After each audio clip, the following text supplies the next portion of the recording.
Hello everyone, this is Ange. So visual novel localization is something that is generally liked to get us more visual novels to read, but it's not without its difficulties and frustrations from its consumers, translation companies, and their contractors. In this video, I want to go into a deep dive into 10 of these difficulties that I've observed from both the consumer and the industry side, so let's get started. Keep in mind that I do not work for the visual novel localization industry in any way. A lot of this analysis is from someone who observes fans, interacts with people in the localization industry, and of course, as someone who buys many visual novels released in English these days. Difficulty 1. Pricing. So for better or for worse, money makes the world go around, and that certainly applies to the visual novel world as well. On the company side, naturally they'd want people to buy these visual novels at full price. This would support both the localization company and the original Japanese developer of the visual novel. However, on the fan side, I've noticed many people don't see visual novels worth buying at full price a lot of the time. I suppose visual novels just aren't worth to be full price compared to games or movies, despite visual novels generally being much longer on average than those types of mediums. So companies generally have to go for discounts in order to get a bunch of people to even consider buying a visual novel. And then for many people who live outside the USA, many look forward to Steam's regional pricing that changes prices for games depending on the country they live in. So for some people who live outside the USA, if a visual novel doesn't get a Steam release, it can lower the interest for the user from buying the visual novel at all, especially at full price. Difficulty number 2, the speed of localization. An early announcement for any media can get you hyped up, but too long a wait may lead to frustration or even indifference. In the visual novel localization scene, most companies announce releases ahead of time to get people hyped up.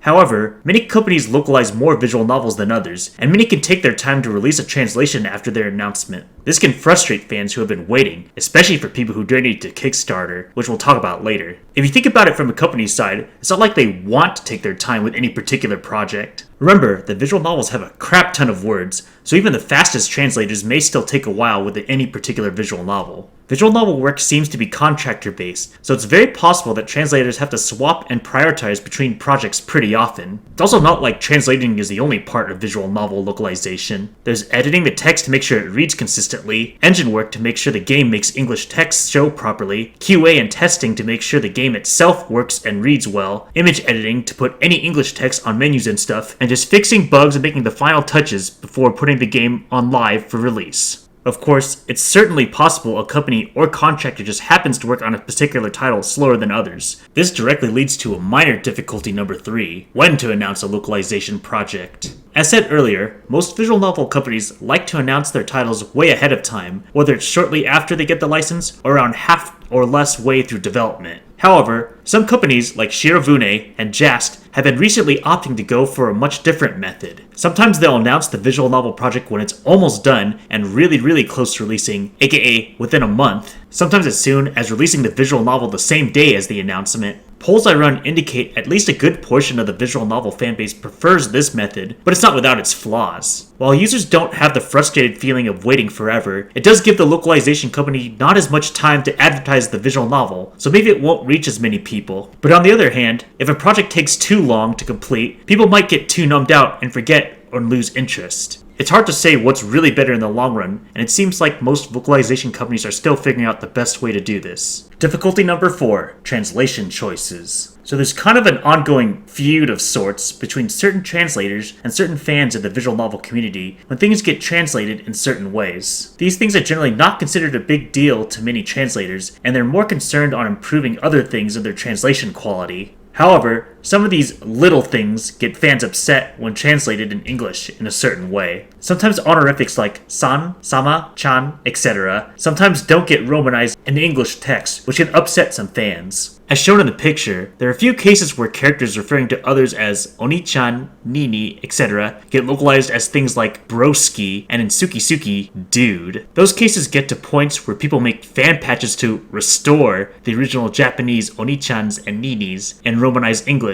instead of the localized ones. One personal option I was always intrigued by was Soulpress's inclination of having a localization toggle where you can choose to have localized nicknames versus the original romanized honorifics. Difficulty number 5, censorship. Oh boy, one of the bigger buzzwords I see in the visual novel community and how much fans hate this. These can range from H scenes having those mosaic bars as you can see in the picture, having 18 plus content needing to be patched in by default, or worse, not having an 18 plus version at all when there's clearly one released in the original country. Occasionally, there are cases like the console all ages versions where jokes get changed, like in The Fruit of Grisaya. One of the most controversial localization companies is Moe Novel, especially in regards to the release of If My Heart Had Wings. They made some interesting localization choices, like referring to boobs as eyes, and never making official 18 plus patches of their visual novels. They even made that infamous comment when they were trying to appeal to as many people as possible, including 12-year-old French girls. It got to the point where making 18 plus fan translations of their visual novels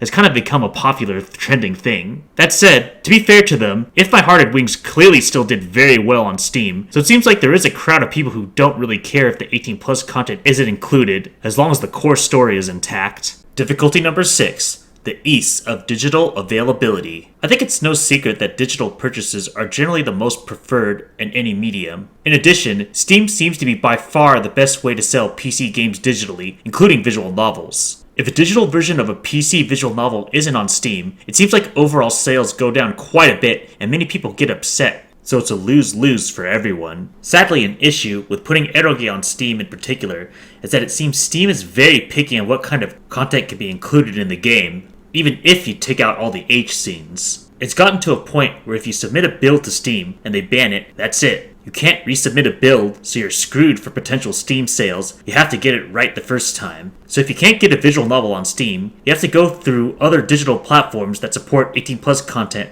like Manga Gamer, Jast, Denpasoft, etc. However, if you don't know the publisher names, or don't follow places that give out VN news, it can be difficult to know or locate where to buy these 18 plus versions of visual novels. It gets particularly controversial with places like Jorin, the only place to get certain Shirobune licensed visual novels like Meteor World Actor. People have reported to having actual issues completing their payments through Jorin and having the dreaded DRM, where you need to enter a one-time code with internet access to be able to read your visual novel. Difficulty number 7. Pay and contract work. This relates more to the industry side of things. So from what I hear and see, the visual novel industry isn't exactly the highest paying. For translators in particular, you get paid for how many words you translate, and the rates heavily depend by which company you work for. The issue is twofold though. Visual novels have a lot of words, lots more than any game, anime, or manga, but are much more niche than any of them. So even if you do a damn spanking good job in your contribution to a visual novel translation, there's no guarantee you're getting paid well. Though of course, I don't know the current rates for each company, I'm just reiterating what I've heard. In general, there's just a high demand of good translators, but not too many to pick from that specifically want to do visual novels. Good editors and programmers that can work with complex visual novel engines also seem to be highly sought after positions to hire for. So I would say if you want to work in the visual novel industry officially, make sure you have a lot of passion for the medium, and that you have some other way to make or have money if that could be an issue for you. Difficulty number 8.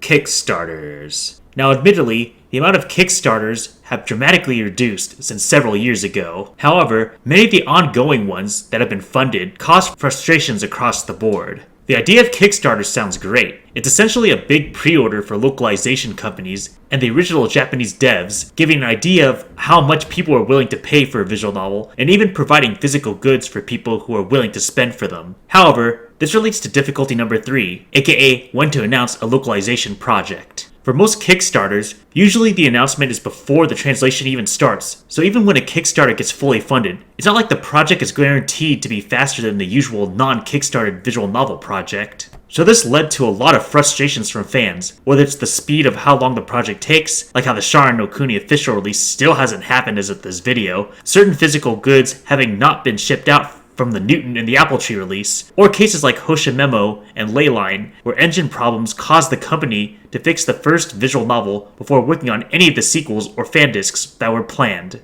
Nekonyan seems to be setting up a decent standard of only using Kickstarters specifically for physical goods and console ports, which lowers the total cost needed for these Kickstarters, but time will tell if they or others will continue to do Kickstarters like these, if any. Difficulty number 9, physical versions. This is a bit minor compared to the other issues I've talked about, but I still see enough requests for these that it's worth mentioning. So the vast majority of PC versions of visual novels are digital only, at least in the West. Only a handful actually have or had physical versions. Places like Manga Gamer only do them if a digital version sold well and use anime conventions to advertise them. Places like JAST have moved physical versions to pre-order only. Every other place either only uses Kickstarters for potential physical versions or don't do them at all. If console versions of visual novels get translated, physical versions are much more likely to happen, though they are still fairly rare as a whole. So if you want physical versions of English translated visual novels, generally, you're mostly shit out of luck. Difficulty number 10. Visual novels are still niche. This is kind of an issue with the medium as a whole, but if visual novels were even third as popular as most video game genres, many of the issues I talked about wouldn't be nearly as bad. There would be more sales for visual novels, which could lead to higher pay and more people willing to work for visual novels, which could potentially lead to more visual novels being translated, and even more reason to make physical versions. Sadly, despite the availability and improvements to visual novel translations, they're still very much on the niche side, and I've been personally struggling to find ways to get visual novels to appeal to more people. There's only so much I can rely on random, normie-friendly releases like Doki Doki Literature Club, or popular streamers who happen to stream or do a let's play of a visual novel. That's all I have to say about some of the difficulties and frustrations of the localization of visual novels. I may have sounded critical in some parts, but I honestly just want the best experience for both the localization companies and the fans.